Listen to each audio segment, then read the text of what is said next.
Saddam Hussein نے عراق کو ایٹمی پاور بنانے کے لیے پانی کی طرح پیسہ خرچ کر دیا، لیکن پھر بھی وہ اپنے ملک کو ایٹمی پاور نہ بنا سکے۔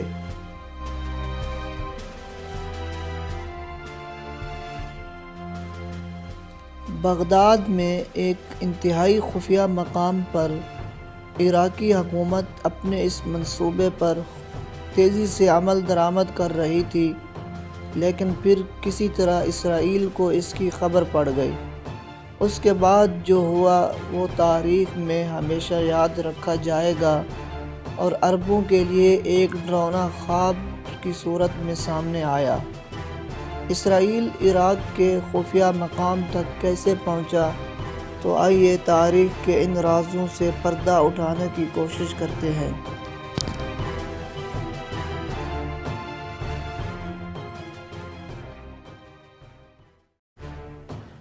عراقی سائنسدانوں کی ایک ٹیم پیرس میں اس کام کی تربیت حاصل کرنے کے لیے موجود تھی۔ اس ٹیم میں 42 سالہ عراقی سائنسدان جس کا نام بطرس بن حلیم تھا، وہ اپنی بیوی کے ساتھ شہر میں ایک پرائیویٹ فلیٹ میں مقیم تھا، جبکہ باقی تمام عراقی پلانٹ کے قریب ایک ملٹری ہیڈ کوارٹر میں رہائش پذیر تھے۔ وہ روزانہ صبح اپنے گھر سے ایک بس میں سوار ہو کر پلانٹ پہنچتا تھا۔ ایک روز معمول کے خلاف اس کی بس لیٹ ہو گئی۔ وہ پریشانی کے عالم میں بس اسٹاپ پر بار بار اپنی گھڑی دیکھ رہا تھا۔ اتنے میں ایک سفید رنگ کی کار اس کے قریب آ کر رک گئی۔ ایک شخص نے اسے لفٹ کی پیشکش کی جو حلیم نے فوراً قبول کر لی اور اس کے ساتھ اگلی سیٹ پر بیٹھ گیا۔ حلیم اس شخص کو فوراً پہچان گیا، کیونکہ وہ بھی بالکل اسی وقت روزانہ اس چوک سے گزرتا تھا جہاں سے حلیم بس میں سوار ہوتا تھا۔ کار میں سفر کے دوران دونوں میں اچھی گپ شپ لگی۔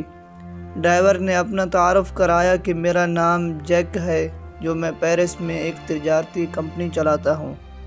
حلیم نے ہچکچاتے ہوئے کہا کہ میں یہاں یونیورسٹی میں پڑھ رہا ہوں، اور ساتھ ہی اگلے چوک پر اسے رکنے کا اشارہ کیا۔ حلیم نے جیک کا شکریہ ادا کیا اور خود ایک گلی میں غائب ہو گیا۔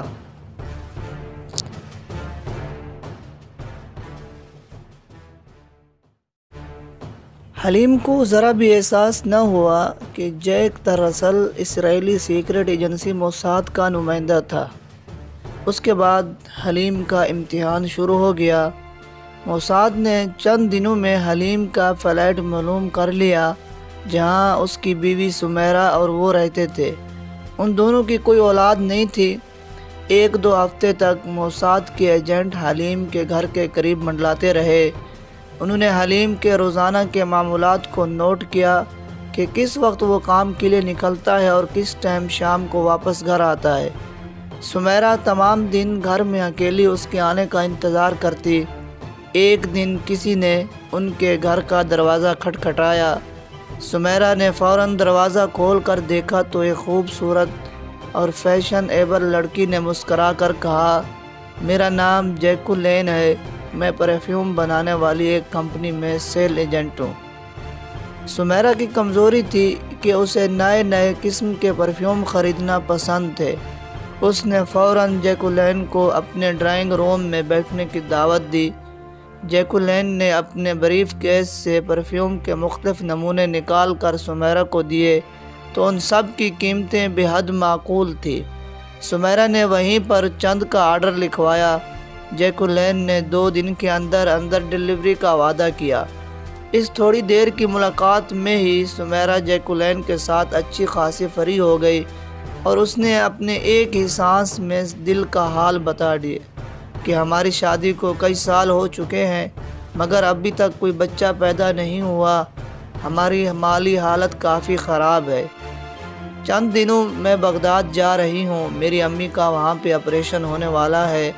جیکولین نے بڑی ہمدردی کے ساتھ اس کی باتیں سنی اور کہا کہ کیا آپ کا شوہر بھی آپ کے ساتھ بغداد جا رہا ہے؟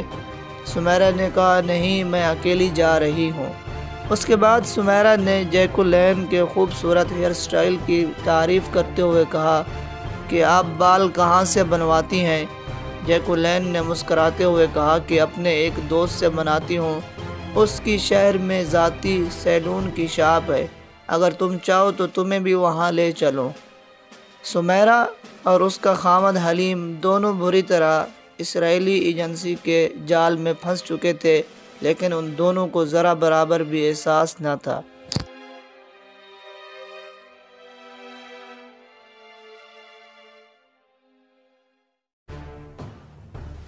ایک دن جب سمیرہ اپنے خاوند کے ساتھ کسی کام کے لیے گھر سے باہر گئی تو موساد کے ایجنٹوں نے ان کے گھر میں گھس کر ایک چیز کی تلاشی لی۔ عراقی نیوکلیئر ری ایکٹر کے بارے میں اہم معلومات۔ انہوں نے اس کی تصویریں اتار کے اپنے پاس رکھ لی اور اس کے علاوہ انہوں نے گھر کا کونا کونا چھان مارا اور اہم معلومات اور اہم تصویریں اپنے پاس محفوظ کر لیں۔ سمیرہ کے بغداد جانے کے بعد حلیم نے سکھ کا سانس لیا، کیونکہ سمیرہ کی موجودگی میں وہ پیرس کی رنگینیوں سے مزہ نہیں اٹھا سکتا تھا۔ سمیرہ کے جانے کے بعد اس نے اپنے دوست جیک کو فون کیا کہ آج وہ گھومنے پھرنے کے موڈ میں ہے۔ چند لمحوں بعد وہ اور جیک شہر کے ایک مہنگے ہوٹل میں ڈانس کا شو دیکھ رہے تھے۔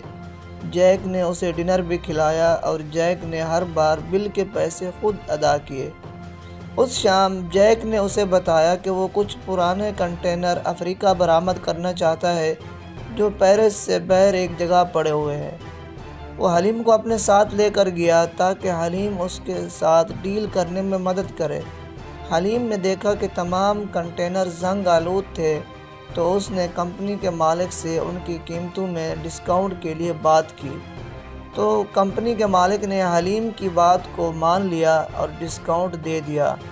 تو جیک نے اس خوشی میں اس رات ڈنر کے موقع پر حلیم کی طرف $1000 بڑھاتے ہوئے کہا کہ لو دوست، یہ تمہارا کمیشن ہے کہ تم نے بر وقت مجھے زنگ آلود کنٹینروں کی نشاندہی کر کے اچھا خاصا فائدہ پہنچایا۔